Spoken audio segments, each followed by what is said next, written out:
come on down. I talk kind of loud, but maybe not loud enough. This old preacher don't bite, he barks a lot. My name's Reverend Carl Barrett. I was born August 25th, 1923, right here in these parts. Yeah, I'm a Georgia boy through and through. Born, raised, died, buried right here. But I didn't stay in Kennesaw all my life. When we were younger, this was, let's call this our base. Daddy had moved us from here up to Cartersville and back to here. And over to Paulding County and then back to here. And he did that more than once. He said he was kind of like a nomad. Mama said he moved when the rent was due. But I hope she's just kidding about that. But really, I think that's where I got my love of travel, was loading up and going to Cartersville. That was exciting times growing up. I guess not only here, but around the world. You know, we were transitioning, I guess you'd say, from horse and buggy to automobile. And if you think these roadways are dangerous now, you should have been on them when people were learning to drive. And I caught the tail end, I guess, or at least heard Daddy talking about it a lot, of the Great Depression. He would chuckle and say, there sure should have been better ways to build character. What really impressed me, I guess, the most and had the biggest impact on my life was World War II. I'll never forget the family. I was in high school. We would sit around the kitchen table. We'd have dinner. We'd read the good book. It was a tradition. We'd read a chapter and discuss it. And then Daddy would turn on the radio. And before the war, it's country music. But after the war started, it was the radio had on highlights of what happened that day. And if the United States had gained in any way, you'd think old Hank Aaron had hit a home run the way we cheered. We were all fans of the United States of America. In 1945, I graduated from high school.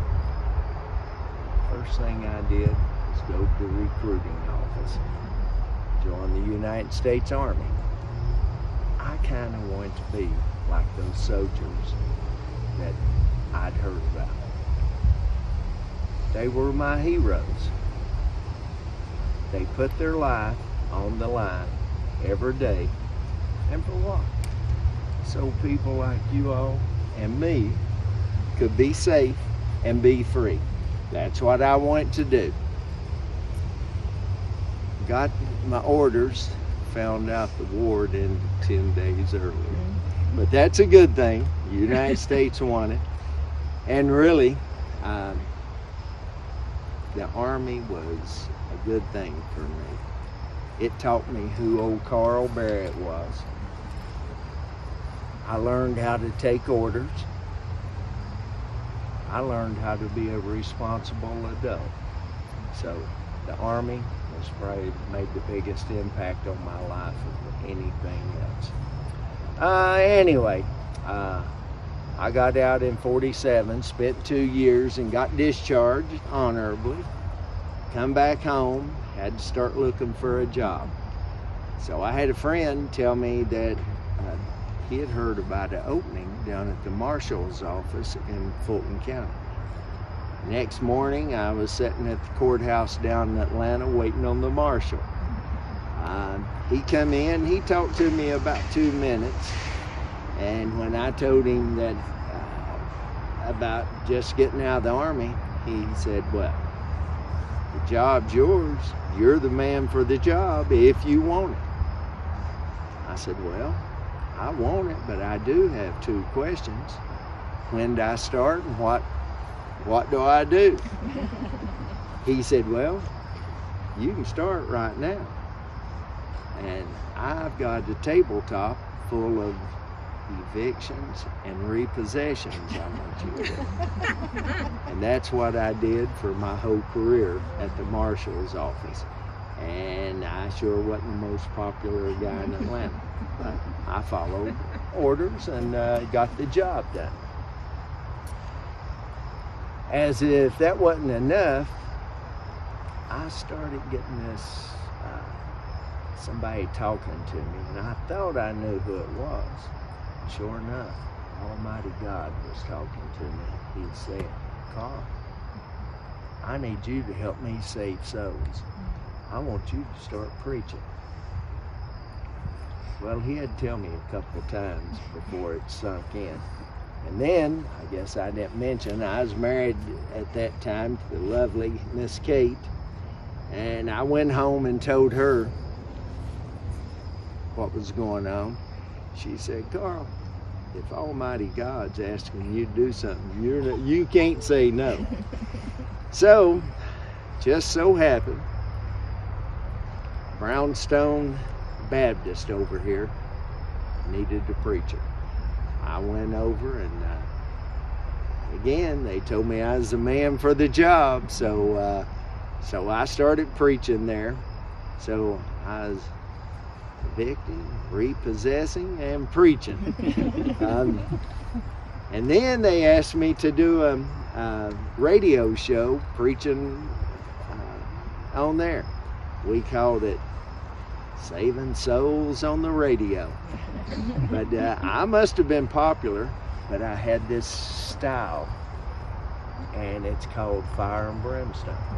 And I think that's what people want to hear. And for some of you folks don't know what it is, look it up. But I was a fire and brimstone preacher. I stayed with the marshal's office till 20 years. That'd be 1967. I retired and thought I'd have some free time. And in a way I did, but in a way I got into a stressful pastime. The Atlanta Braves. This old boy at church said, preacher, if you don't quit listening to them Atlanta Braves, you're going to lose your religion. But those Atlanta Braves did all right. They started winning, and life was good. And then in 75, God spoke to me again. He said, Carl, you've done a good job, but it's time for you to go home, spend some time with Kate. You all have some good years together. So I left the pulpit, quit preaching, come home, and we did have some good years together. But you know, good things got to come to an end. So in 1991, Miss Kate passed. We brought her over here, and I never was the same after that. Then in 2000, I died off, and they brought me over here, and we've been in the afterlife ever since. Life was good.